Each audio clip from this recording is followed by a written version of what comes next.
So we're on the final 2 or 3 steps before I actually start bolting this head down properly. As you can see, I've taken the whizzer. That was brand new before I started, a new head. So I've taken the whizzer to here and started cleaning off the surface for the timing cover. And there's the rag to catch anything in the bottom. And here's the bit that I haven't done yet, just to give you a bit of a reference of the kind of surfaces. Yes, you need to do a bit more there around those bowl holes, but for the most part that's the surface that we're looking for. And then up here as well, nice and pretty. And I just wanted to give you a bit of a look just to showcase this. It's obviously going to be wrong, I'm going to do it properly, but here we have the bolts 13 to 22 at 5 newtons. Just for a quick ride, this is my brand new torque wrench just for this job. We are set to 5 there. Now, just to show you how it works if you've never seen a torque wrench, it's just like a standard ratchet.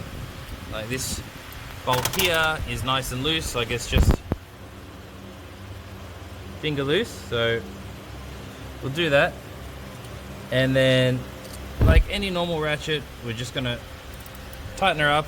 But the way that this is special is when it's set to 5, it indicates that we're at 5, and it makes a big noise and everything. Sometimes it's a really loud click. This one is a little bit different.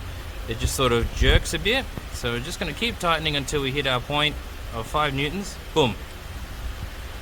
See, now you can see I'm moving the handle and it's jumping, but the bottom is not moving at all. So here we have reached our 5 Newton meters specification.